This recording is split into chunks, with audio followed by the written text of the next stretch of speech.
want to take you back in time to a day in my life when I was absolutely not okay. March 13th, 2020. Now you may wonder, how do I remember this date? How do I know this specific day? Well, let me tell you. And to do that, let's go a little bit farther back in time. So on January the 1st, 2020, the year of the global pandemic, I decided to start a business. Yes, I did. And it gets better. I decided to, wait for it, start an in-person speaking business. I decided to launch a business where I had to leave my house, get on an airplane, come to you, speak to you in a room of people. That is what I did. I left my very comfortable career in higher education to step out into the unknown to choose to help people. So let's get a little closer to time. On March 12th, 2020, I landed back in Charlottesville to, unbeknownst to me, my last in-person speaking gig for a very long time. And when I landed, I turned my phone on and saw that the NBA had decided to suspend their season for the health and safety concerns of the players and those attending. And if you think back, although it's a little strange, everything really kind of started from sports. Sports decided to suspend for health and safety, and then very soon we all found ourselves sheltering in place. So on March 13th, 2020, I woke up with a little bit of fear and anxiety. And by the end of the day, I was just scared. I was scared. You see, I'd spent 2 months traveling the country, speaking to students, impressing upon them the importance of discussing health and safety and mental wellness. And by the end of the day, all of my gigs were canceled, either canceled or postponed. I had no way to support my family with a then 2-year-old, and this business was crumbling around me, and I was terrified. And I'm going to be really honest, I laid in bed for 2 days and felt real sorry for myself. I did. I ate lots of ice cream, watched lots of Grey's Anatomy, and I was scared. And then on day 3, I got up and I made a commitment to start helping people, to start doing this, to help people, to really help people understand how to manage these things called feelings and these things called emotions, and what it looks like to be in a dark place and climb out of it. So I want to say from the very beginning, everybody listen up, everybody look up for a second. I want to say very clearly, it is absolutely okay not to be okay. It is. It's okay to be scared and fearful and worried. And it's okay to feel all those things. You know why? Because those are natural human feelings and emotions. You should feel all of those things in your life.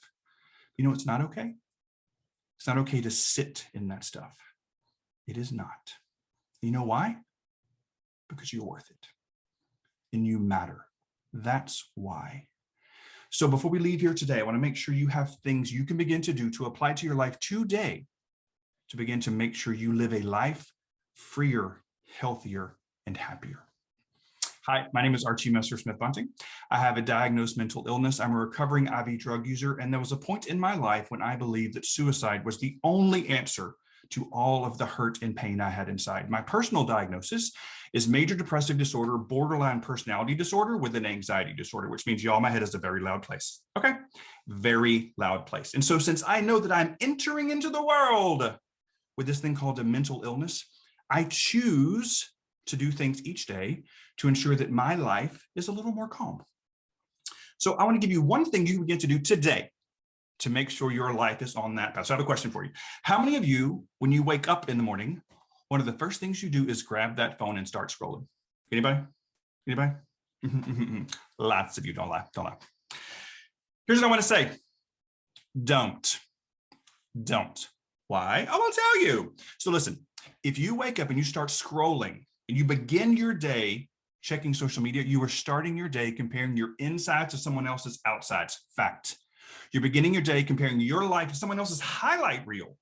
If you begin your day on your phone, checking email, responding to text messages, well, let me ask you a question. Does anybody else have that person that when you see their name on your phone, you're like, oh, anybody?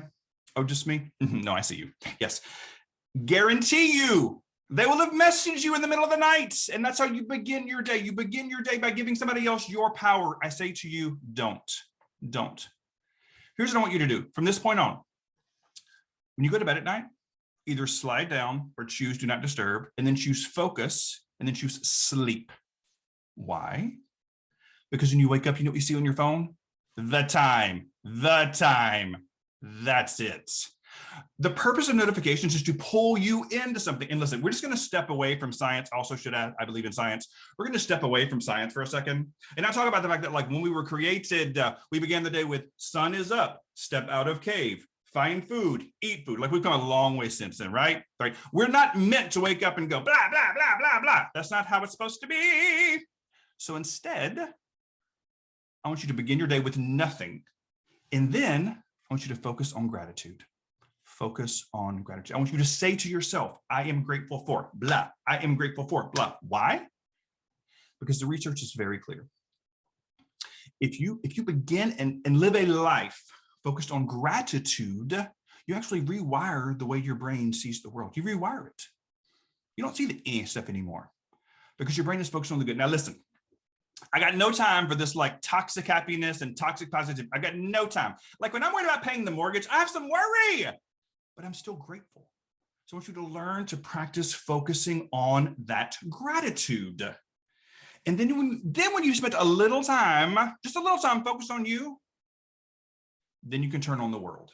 Because here's the thing, the crap of the world is waiting. It's going to be there. And if you are living a life where life is yet to come at you like a spider monkey, it will.